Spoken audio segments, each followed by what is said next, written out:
이상은의 역사 이야기.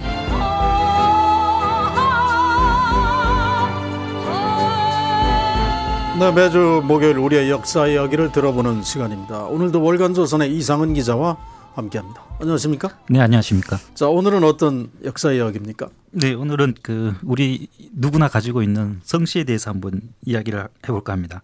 인간은 누구나 자기 뿌리에 대한 그 본능을 어느 정도 가지고 있는데요. 그렇죠. 예, 뭐 자신이 누구의 가족 혹은 뭐 자손이라는 것을 또 알고 또 다른 사람에게 알리고 구분하고 뭐 이런 목적에서 성씨가 생겨났습니다. 네. 네.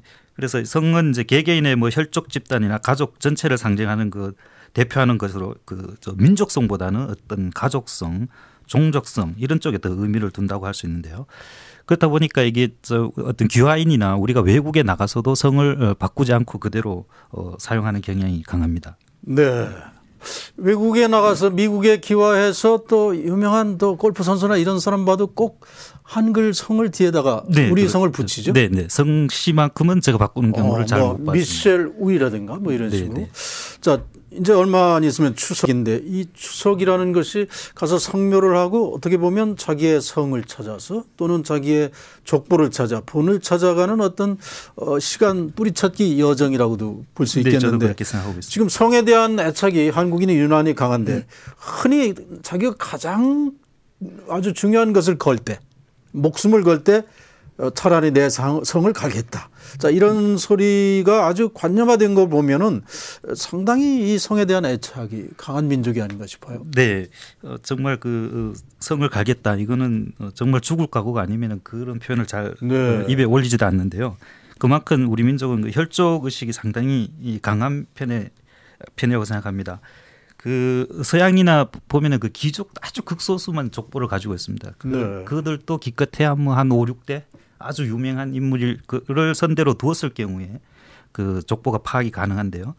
그렇지만 우리나라는 뭐 가가호호 누구나 그 족보를 가지고 있고 그것도 뭐 수백 년 혹은 뭐 수천 년까지 이렇게 계보를 파악할 수 있다는 게 참 그런 특징이 있다고 봅니다. 네, 뭐 우리를 단일 민족이다 하면서 우리는 유난히 순혈제가 강하지 않나 이런 생각도 해보는데, 자, 그런데 이렇게 이 성을 통해서 우리가 어떤 의미를 구하는 것일까?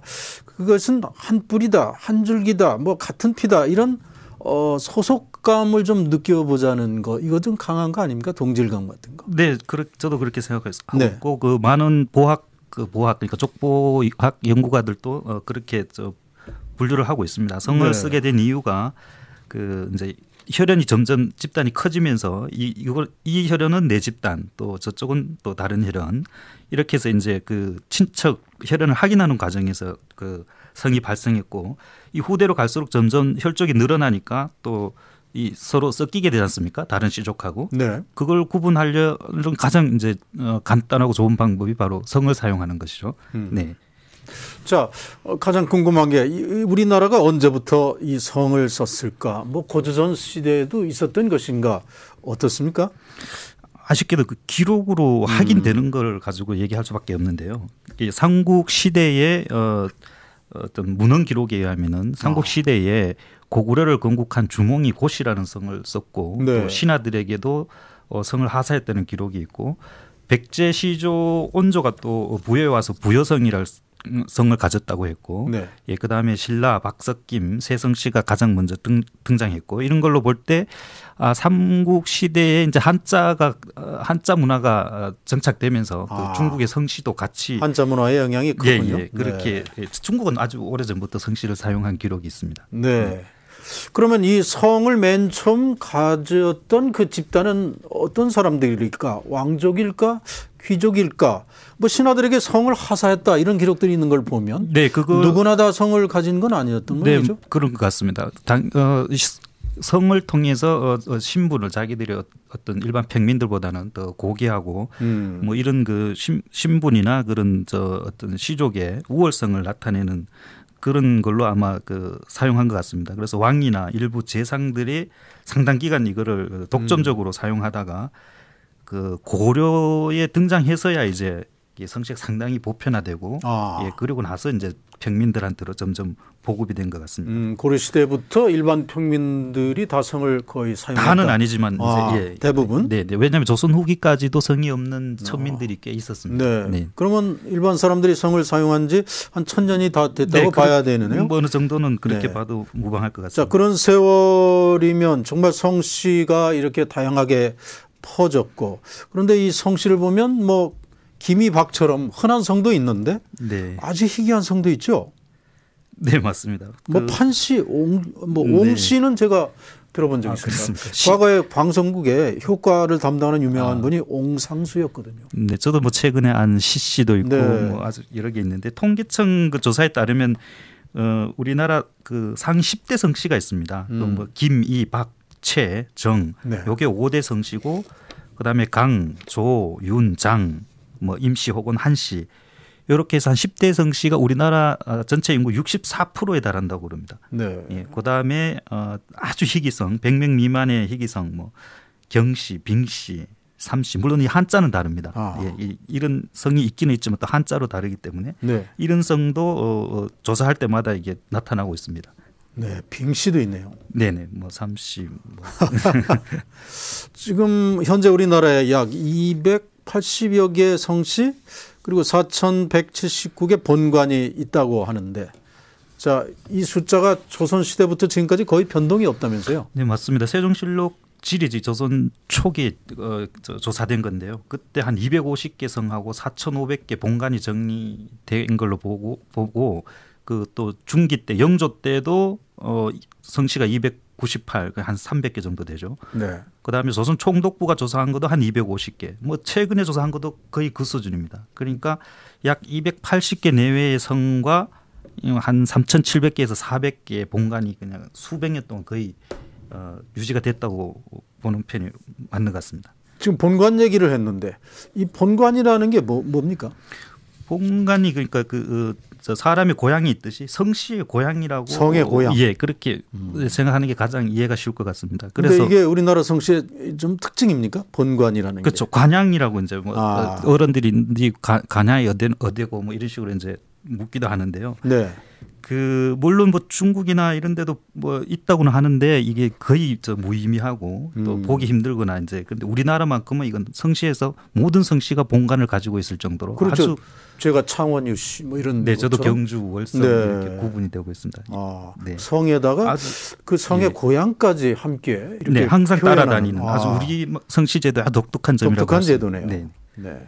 그러면은 이 성이 같아도 본관이 다르면 거의 남처럼 취급하죠? 네, 남으로 취급하고 그래서 그 동성동부는 예전부터 결혼을 하면 안 되지만 그러니까 동성동본의 본자가 이 본관이 네, 본관 같은 본관이면 같은 성이면 결혼 못 한다는 거예요. 네, 그렇습니다. 그러니까 동성일 경우에 결혼 못 한다는 의미도 있지만 네. 합쳐서 동성과 동본이 됐을 때 결혼을 못 한다는 의미로 아마 봐야 되고 그 반대로 동성 이본이면 결혼을 많이 했습니다. 네. 본관이라는 제도가 우리나라의 상당히 특징적인 것이라는데 그러면 어떤 필요에 의해서 만들어졌을 것 같아요? 왜 생겼습니까? 본관이라는 게? 네, 조사를 해보니까 이게 뭐 원래 생긴 건 아니고 이제 고려 시대에 들어와서 이 일종의 그 세금 제도로서 이게 본관이 부여됐습니다.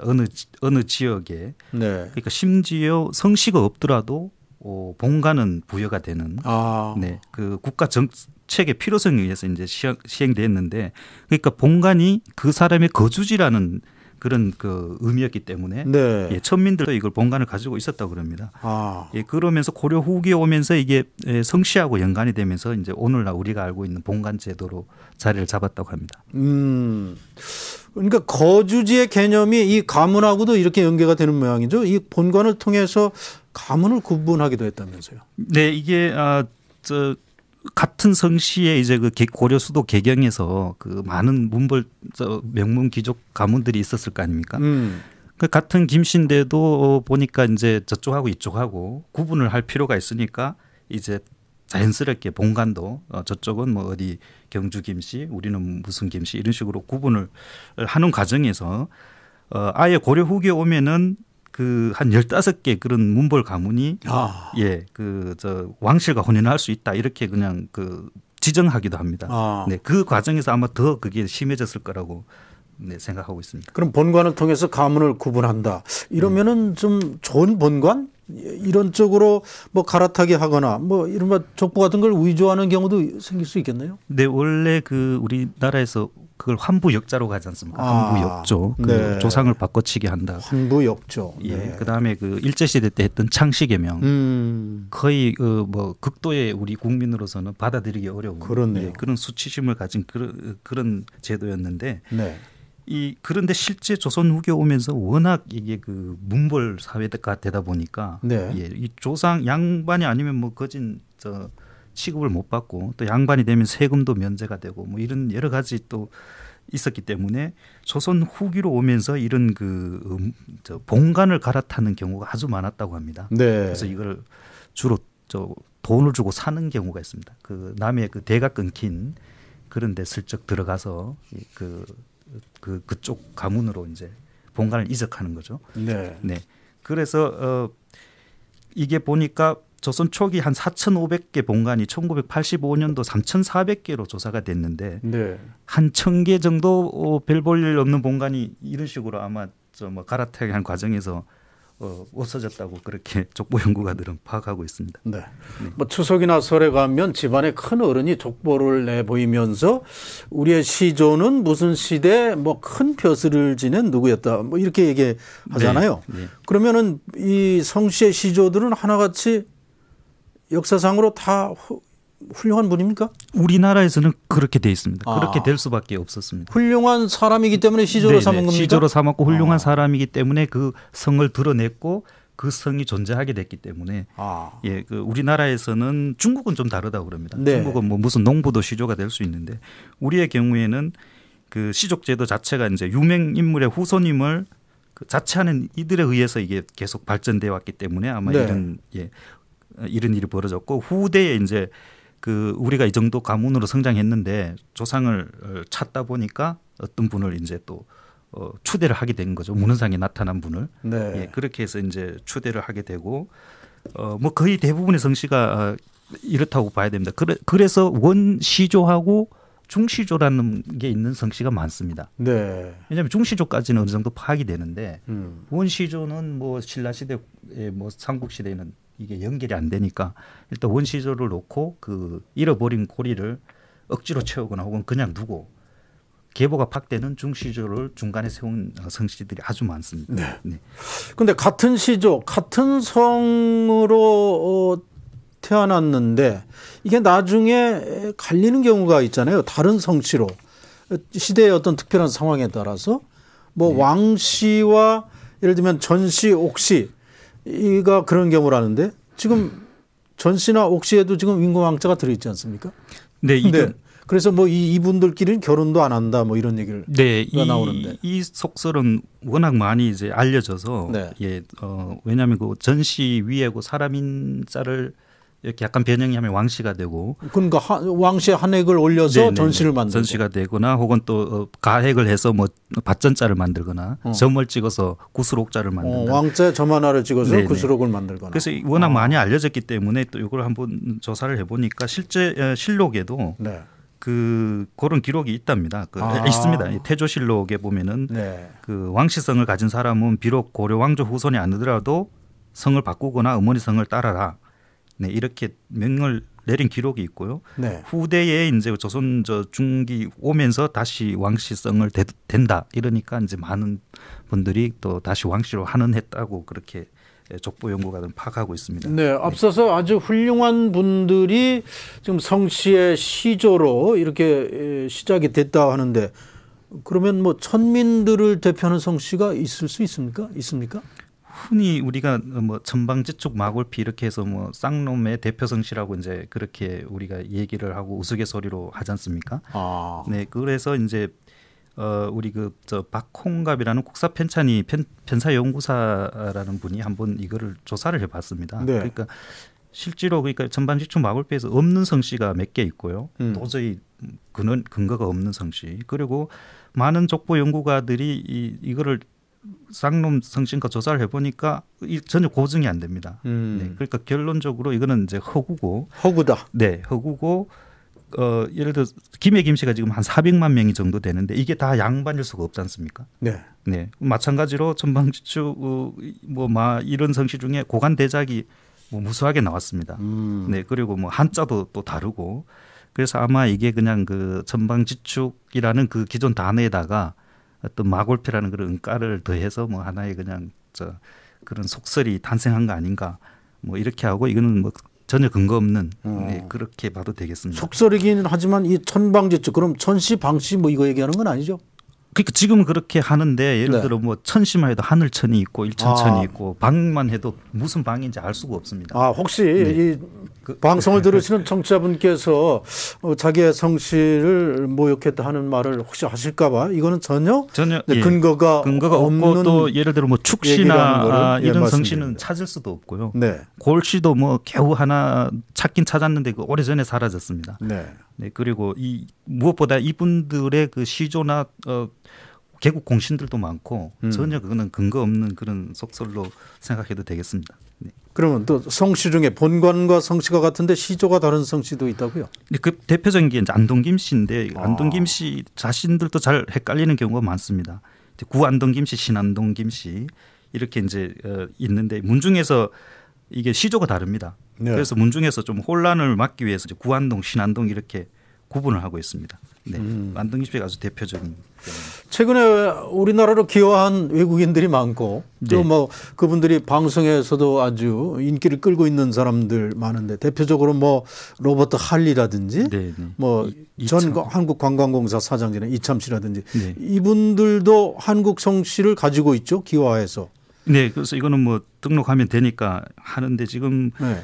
기와 외국인이 기하급수적으로 늘다 보니까 이 본하고 성을 만드는 경우가 매월 평균 630건, 한 7,000건 1년 따지면. 그럼 로버트 할리 씨는 한국 이름이 하일이라고 하는데. 영도하 씨로 알고 있습니다. 영도하 씨. 그러면 이 장모님이 영도에 살아서 영도하 씨. 아닙니다. 부산에 정착을 했기 때문에 영도하 씨, 태국 이씨 무슨 이런 식으로 이제 계속 본관을 만드는데. 이게 워낙 그 외국인들이 많다 보니까 사실상 이제 이게 통계가 불가능할 정도로 지금 많고 그리고 전통 우리 380개 성씨 3,700, 4,000개 본관 제도가 지금 이제 아마 이렇게 되면 많이 변형이 올 겁니다. 네. 그런데 기화 성씨는 지금의 시대뿐만 아니라 이 과거 고려나 조선 시대도 있었다면서요? 네, 제일 그 유명한 분이 고려 개국 조선 개국 공신이자 이제 이성계 의형제인 이지란. 예, 네. 이분이 여진족 출신이고. 네. 그다음에 화산이 씨. 네. 이용상 이분은 베트남에서 이제 오셨는데요. 시조.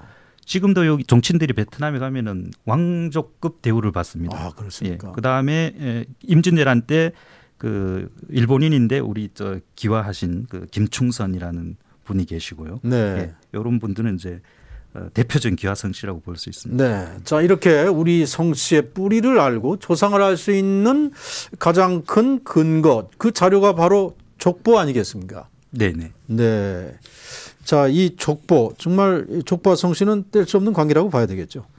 언제 등장한 겁니까, 족보가? 네, 족보가 지금 15세기에 이제 지금과 같은 형태의 족보가 등장했고요. 그 전에는 이제 그냥 각 가게에서 간략하게 직계 조상을 파악할 수 있는 정도로 그렇게 있었는데 그게 조선 후기의 문보를 숭상하면서 족보라는 시스템으로 발전했습니다. 네.